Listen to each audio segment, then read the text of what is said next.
Wait, please no! Help. Considering the setting of FNAF in most of its games, you'd imagine that there would be countless food products under Scott's belt, and you'd be right. Ish. Although the FNAF franchise has been around for almost a decade now, its food products are quite sparse, and are normally limited to either special releases or just being launched in a couple of exclusive stores. And when do we ever actually hear people talk about FNAF's food outside of the first impression reviews? Well, that question is what led to me making this video, as I wanted to actually give a retrospective on FNAF food products that have existed over the years. From strange gummy pizzas to an entirely unfinished cookbook, we're going to cover it all, along with talking about how most of the food has either been overlooked or just straight up failed. So let's go dive into what is with FNAF food products. Starting all the way in early 2018, just before the release of Ultimate Custom Night, Scott decided it would be a perfect time to finally start releasing some food products. Now, with Freddy Fazbear's Pizza being a pizza-themed restaurant, people were expecting, well, pizza. Although, that's not exactly what they got. Introducing the Gummy Pizza Slice. Yeah, some people were disappointed, which led to the Gummy Slice not really being covered in too many videos. And the ones that did cover either this slice or its sequel, which we'll get to in a minute, usually never ended up actually finishing it. The Gummy Slice was never really hated as it wasn't actually bad. But with it being one of the first food products we actually got out of the series, it ended up becoming largely criticized. Now, the Gummy Slice flew surprisingly under the radar, as a couple of years down the line, they ended up re-releasing the Gummy Pizza with it being a whole pizza instead of just one slice. Not surprisingly, most of the problems that were on the original ended up sticking through to the re-release, with them changing basically nothing but the shape of the gummy. There were complaints from a lot of the community that it was way too sticky and just didn't have a nice taste overall. But at this point, we had more FNAF food products filling the shelves, so the community was a little more accepting of the Gummy Pizza, with it being possibly the most memorable food product that they've released to this day. Upon the release of Security Breach's Gummy Pizza, there were two other FNAF food product lines that came out at around the same time in 2023. So, let's start with...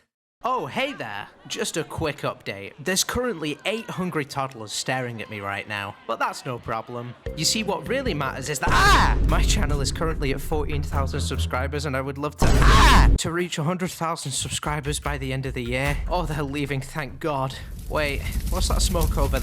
Moving on to a set of products that are surprisingly unknown by a lot of the community, FNAF's chocolates. There were two different versions of the chocolates that ended up coming out, the FNAF Security Breach set and the original or FNAF 1 set, I guess. These were pretty much exactly what they sounded like. It was just chocolate bars. Although the Security Breach ones did actually do something unique. It tried to incorporate the character designs into the look and taste of the actual chocolate bar. This, unsurprisingly, ended up backfiring horribly. The chocolate itself looked interesting to say the least. Now, while it was definitely a cool thing to do to make the chocolate stand out, I think the look alone put a lot of people off from buying them, and just overall the lack of any mention of it existing. Again, not many people in the community actually knew these things existed. The Security Breach chocolates weren't horrible, but from what I was able to find, it seemed like the opinions from the community were really mixed on them, with some of the community liking it and others not. Although this wasn't the only set of chocolates to come out from FNAF. Moving on to the more well-known, FNAF 1 chocolate bars, which contain such iconic characters like Foxy, Chica, and Bear? Yeah, for some reason they completely disrespected Freddy when it came to making his chocolate, but overall, after looking at these chocolates as a set, there weren't many bad reviews for them.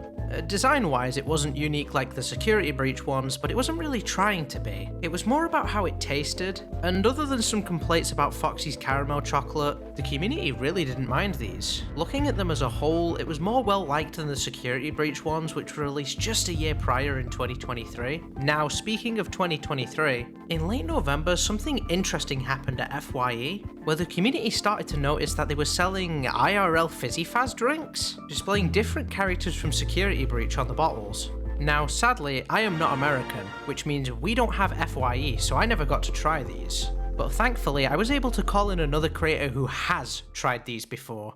Hello, Exploding Loaf and viewers! I was asked about the real-life Fizzy Faz soda drinks and how I felt about them. Well, to be quite honest, I never actually finished a whole bottle, and they gave me a tummy ache. So, I'm afraid my experience wasn't great. However, the flavors are actually quite nice. Most of the time. Starting on this end, we have Glamrock Orange. Oh, he's so cute! I love all the art. It tastes like a different kind of citrus than orange. Like a blood orange. It kind of tastes a little bit like a blood orange. Next up we have Roxy Cola.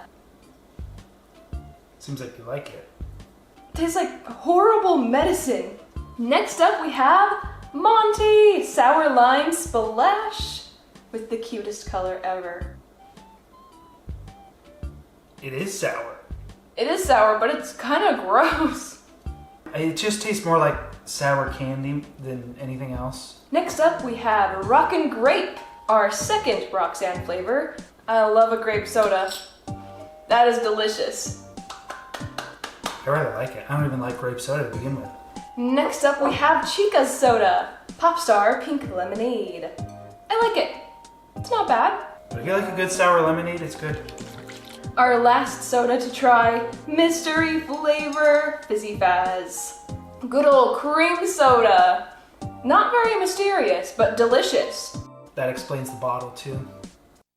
Mystery and grape are my absolute favorites. These are delicious. I still like the orange one. Cheers to Fizzy Faz. Do yourself a favor and avoid Roxy Cola like the plague. Crossing my fingers that someday we get a Jones Soda rework of them, like the Fallout sodas at Costco. Thanks, Andy. After covering all that, you might be thinking, well, what other food products could FNAF possibly release?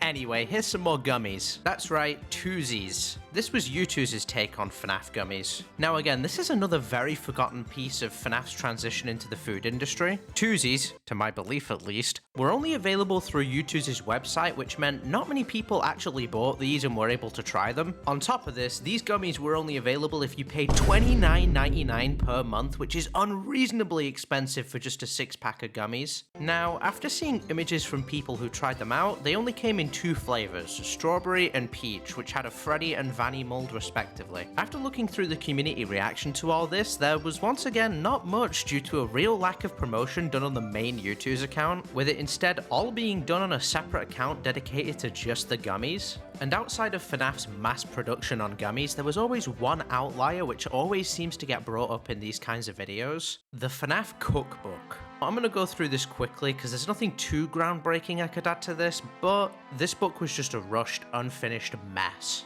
Food Theory did a good video on this a while back, but it's a shame that the only official cookbook we got for FNAF was missing so many important characters to the series. Maybe in the future they'll remake it and include the pieces they were missing. Now, when talking about food products for FNAF, the last 3 years have probably been the most important for the series, with FNAF collaborating with some huge food brands to release exclusive meals. Now, while not exactly food products, it is still important to mention as these collaborations have possibly some of the strangest items connected to them. So, let's start by looking at Universal Studios. Back in October, they hosted Halloween Horror Nights, where they had a selection of food items you could get at their Freddy Fazbear's Pizza that they had set up for the night. They were serving 2 different kinds of pizzas, an Eggs Benedict and a real-life FNAF cupcake. Now, not to repeat exactly what I said in this video, but I really didn't like the food they had on. Although some of it was decent like the Eggs Benedict, but other stuff was just awful. And the community shares a similar opinion to my own. While some people did enjoy the spaghetti pizza, it definitely wasn't a fan favourite, with a lot of complaints about it being cold and just tasting strange. And the rest of the food in the community's eyes was okay. Most people enjoyed the cheese pizza they had on offer, along with the Eggs Benedict, but out of all of the food sold at HHN,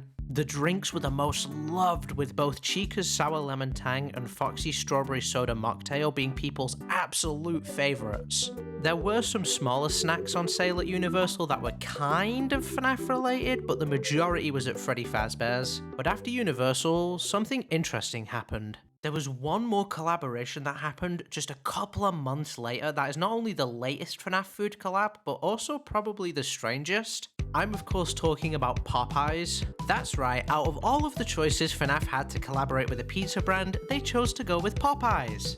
The Popeyes Freddy Fazbear Crunch menu had a lot of interesting choices on it. Now, most of the community was rightfully confused over this promotion as it didn't feel very fitting, but after looking through the options they were serving, the majority of the food on here does actually fit the theme of FNAF, as they tried to make everything seem as if it could fit on a pizza in a way. They had the cheesy bites, parmesan covered chicken, and a cupcake cup. All of this looked surprisingly really good, and it seemed most of the community agreed, as after people started trying it, there was a lot of decent reviews, with the only real complaint being that some of the chicken was too garlicky, which for a collab like this is actually really amazing to see. But as FNAF continues to grow with a new game and a third movie on the way, I hope we see some more interesting food and collaborations with other companies. Maybe even one day we'll get to see a real-life Freddy Fazbear's at Universal, which would just be incredible. But until that happens, this was the weird world of FNAF's official food. Hey you! Thank you so much for watching, and don't forget to subscribe and hit the notification bell. And before I go, I want to thank Animatronic so much for coming on this video and helping out. Oh, and one more thing. Don't forget to follow me on Instagram and Twitter, as I'm going to start becoming more active on there too. To keep it short, thank you all so much for watching, and I will see you all in the next video. Bye everyone.